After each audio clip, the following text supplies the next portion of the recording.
जय हिंद दोस्तों, बहुत बहुत स्वागत है आप सभी का हमारे YouTube चैनल SR इंस्टीट्यूट में। तो दोस्तों उम्मीद करती हूँ कि आप सभी लोग अच्छे होंगे और अपनी तैयारी भी शानदार तरीके से करते होंगे। चलिए तो अपन चालू करते हैं अपनी आज की क्लास 10 अप्रैल की करंट अफेयर्स की। चलिए क्वेश्चन की ओर आते हैं। पहला क्वेश्चन क्या दिया गया है?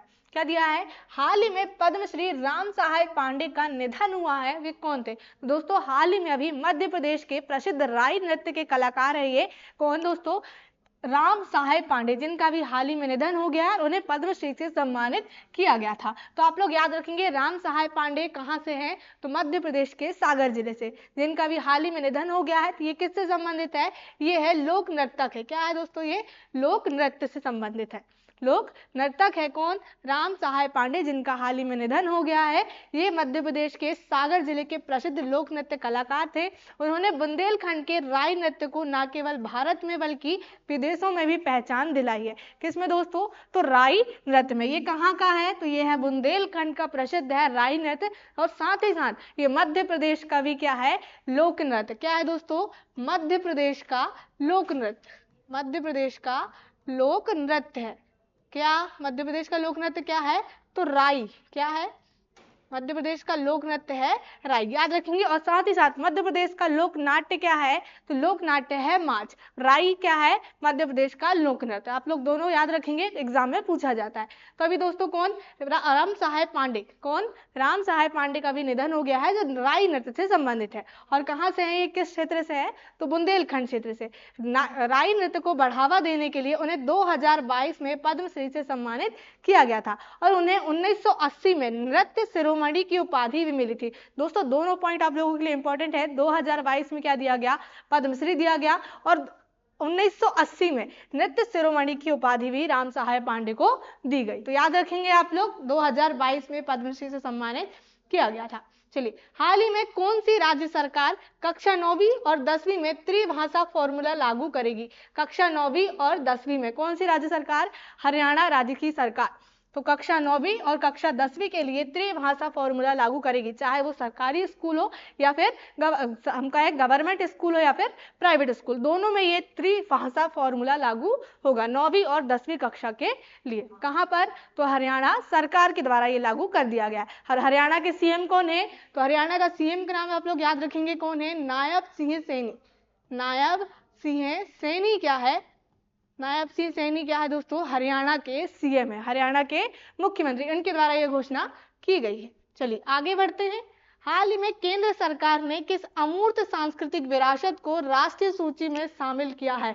तो केंद्र सरकार के द्वारा ऐसी कौन सी विरासत है जिसे अमूर्त सांस्कृतिक विरासत के रूप में यहाँ पर राष्ट्रीय सूची में शामिल किया गया है? दोस्तों याद रखेंगे, पुरी की जगन्नाथ यात्रा। जगन्नाथपुरी आपने गए होंगे, घूमे होंगे, वहां की क्या जगन्नाथ यात्रा निकलती है पुरी में। और सेकंड क्या दोस्तों? कटक की बाली यात्रा। कहाँ की? कटक की बाली यात्रा। तो ये दोनों को दोस्तों क्या किया गया है? केंद्र सरकार के द्वारा अमूर्त सांस्कृतिक विरासत की राष्ट्रीय सूची में शामिल किया गया। दोनों नाम बहुत इंपॉर्टेंट है, आप लोग याद रखेंगे, पुरी की जगन्नाथ यात्रा और कटक की बाली यात्रा। हाल ही में किसने MM Krishna memorial open tennis खिताब जीता है? तो MM Krishna memorial open tennis का जो खिताब जीता है वो किसने जीता है? ओलिवर क्रॉफोर्ड ने। किसने? ओलिवर क्रॉफोर्ड ने ये खिताब जीता है टेनिस के क्षेत्र में। चलिए, हाल ही में पेयजल और स्वच्छता विभाग DDWS द्वारा मनाए जा रहे पोषण पखवाड़ा 2025 की थीम क्या है? तो पोषण पखवाड़ा 2025 की थीम क्या रखी गई दोस्तों? शुद्ध जल और स्वच्छता से स्वस्थ बचपन। क्या रखी गई? इसकी थीम रखी गई। किसने? हाल ही में पेयजल और स्वच्छता विभाग के द्वारा मनाया गया ये पोषण पखवाड़ा। पोषण पखवाड़ा, इसकी थीम क्या रखी गई? तो शुद्ध जल और स्वच्छता से स्वस्थ बचपन, याद रखेंगे थीम की। चलिए आगे बढ़ते हैं। हाल ही में इक्विटॉस स्मॉल फाइनेंस बैंक ने नए कार्यकारी निदेशक के रूप में किसे नियुक्त किया है? तो इक्विटॉस स्मॉल फाइनेंस बैंक के अभी CEO हम का कार्यकारी निदेशक यहाँ पर नियुक्त किया गया है। तो किसे बनाया गया है? तो ये बनाया गया है बालाजी नुथलापड़ी को। किसे? बालाजी नुथलापड़ी को क्या बनाया गया है? इक्विटॉस स्मॉल फाइनेंस बैंक का कार्यकारी निदेशक बनाया गया है, एग्जीक्यूटिव डायरेक्टर। क्या बनाया गया है? एग्जीक्यूटिव डायरेक्टर बनाया गया है बालाजी नुथलापड़ी को। चलिए, हाल ही में भारतीय रिजर्व बैंक ने 3 दिन की द्विमासिक मौद्रिक नीति समीक्षा बैठक कहाँ शुरू की है? तो भारतीय रिजर्व बैंक ने ये चालू की है मुंबई में। कहाँ पर दोस्तों? महाराष्ट्र की राजधानी मुंबई में 3 दिन की द्विमासिक मौद्रिक नीति समीक्षा, क्या है ये बैठक है दोस्तों, कहाँ पर? मुंबई में। चलिए, आरबीआई, तो आरबीआई के बारे में आप लोग कमेंट से बताओगे आरबीआई के बारे में आप लोग क्या क्या जानते हो। सबसे पहले आरबीआई का फुल फॉर्म तो मैं ही बता देती हूँ, भारतीय रिजर्व बैंक।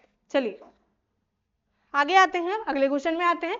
हाल ही में कहाँ के उप प्रधानमंत्री शेख हमदान बिन मोहम्मद अल मखदूम ये भारत आए हैं? कहाँ के हैं ये उप प्रधानमंत्री शेख हमदान बिन मोहम्मद अल मखदूम? तो ये है दोस्तों यूएई के। कहाँ के दोस्तों? यूएई के। क्या है ये? उप प्रधानमंत्री, यूएई। चलिए, संयुक्त अरब अमीरात के। हाल ही में Oman India joint investment fund का नया सीईओ किसे नियुक्त किया गया है? तो कार्यकारी अधिकारी, मुख्य कार्यकारी अधिकारी यानी क्या होता है? सीईओ।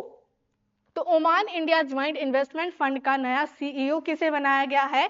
तो सतीश चावला को। किसे बनाया गया है? सतीश चावला को सीईओ बनाया गया है। चलिए, हाल ही में भारत और किस देश के सुप्रीम कोर्ट के बीच न्यायिक सहयोग बढ़ाने के लिए समझौता हुआ है? भारत और किस देश के सुप्रीम कोर्ट के बीच दोस्तों? तो भारत और नेपाल के, भारत और नेपाल के सुप्रीम कोर्ट के बीच में जो है न्यायिक सहयोग बढ़ाने के लिए समझौता हुआ है। चलिए आगे आते हैं अगले क्वेश्चन में। हाल ही में दिल्ली प्रौद्योगिकी विश्वविद्यालय DTU, दिल्ली टेक्निकल यूनिवर्सिटी में सेमीकंडक्टर और माइक्रो इलेक्ट्रॉनिक्स के लिए विनोद धाम उत्कृष्टता केंद्र का उद्घाटन किसने किया है?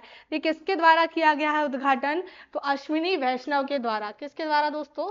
अश्विनी वैष्णव के द्वारा ये उद्घाटन किया गया है। सेमीकंडक्टर और माइक्रो इलेक्ट्रॉनिक्स के लिए विनोद धाम उत्कृष्टता केंद्र का उद्घाटन कहाँ पर? तो DTU में, दिल्ली प्रौद्योगिकी विश्वविद्यालय में। चलिए आगे बढ़ते हैं। हाल ही में भारत यूके आर्थिक और वित्तीय वार्ता का 13वां संस्करण कहाँ आयोजित किया जाएगा? तो भारत और यूके का आर्थिक और वित्तीय वार्ता तो कहाँ पर आयोजित किया जाएगा दोस्तों? तो ये किया जाएगा लंदन में। कहाँ पर? यूके के लंदन में ये आयोजित किया जाएगा, यूनाइटेड किंगडम में। आर्थिक और वित्तीय वार्ता का 13वां एडिशन, कौन सा एडिशन दोस्तों? 13वां एडिशन भारत और यूके के आर्थिक और वित्तीय वार्ता का ये क्या है? एडिशन है, जो कौन से नंबर का है? 13वां नंबर का। हाल ही में 150वीं अंतर संसदीय संघ महासभा का आयोजन कहाँ किया गया? तो ये महासभा का आयोजन कहाँ पर किया गया? अंतर संसदीय संघ महासभा का आयोजन तो दोस्तों ये किया गया उज्बेकिस्तान में। कहाँ पर किया गया? उज्बेकिस्तान में 150वीं अंतर संसदीय संघ महासभा का आयोजन। चलिए आगे आते हैं। हाल ही में जारी नोमेड पासपोर्ट इंडेक्स 2025 में भारत का कौन सा स्थान मिला है? तो भारत को स्थान मिला है 128वां। दोस्तों इससे पहले हमारी एक क्लास आई थी कुछ समय पहले, भारतीय की जो हमारे इंडेक्स है भारत का स्थान कौन से नंबर पर रहा है? तो इंडेक्स का एक हमारा पूरा क्या आया था? वीडियो आया था। यदि आपने नहीं देखे तो आप लोग जरूर देख लें, आपको चैनल में वीडियो मिल जाएगा। चलिए अपने क्वेश्चन की ओर आते हैं। तो हाल ही में जीपी दृष्टि नाम से एक महत्वपूर्ण योजना किसने शुरू की है? तो जीपी दृष्टि नाम से योजना किसने शुरू की है दोस्तों? तो गुजरात राज्य की सरकार ने। कहाँ पर दोस्तों? गुजरात में ये योजना जो है चालू हुई है, जीपी दृष्टि नाम से। अब जीपी दृष्टि फुल फॉर्म आप लोग देखिए, गुजरात पुलिस। जीपी का फुल फॉर्म क्या है? गुजरात पुलिस। दृष्टि का full form drone response and air surveillance tactical intervention. क्या है इसका ये फुल फॉर्म? किसका? जीपी दृष्टि, जो क्या है एक महत्वपूर्ण योजना है गुजरात राज्य की। याद रखेंगे कहाँ की है ये योजना? गुजरात राज्य की है जीपी दृष्टि। चलिए अगला क्वेश्चन में आते हैं। क्या दिया है हमारे पास? हाल ही में NPCL में कार्यकारी निदेशक के रूप में नियुक्त किया गया है। तो कार्यकारी निदेशक एग्जीक्यूटिव डायरेक्टर कैसे बनाया गया है NPCL का? तो national payment corporation of India. सबसे पहले तो NPCL का full form national payment corporation of India. तो दोस्तों इसका जो है कार्यकारी निदेशक सोहानी, किसको बनाया गया है? सोहिनी राजोला को। किसे? सोहिनी राजोला को कार्यकारी निदेशक एग्जीक्यूटिव डायरेक्टर बनाया गया। चलिए NPCL का हमने फुल फॉर्म देख लिया, national payment corporation of India, जिसकी स्थापना 2008 में हुई थी। कब हुई थी? 2008 में। और इसका हेडक्वार्टर कहाँ पर है दोस्तों?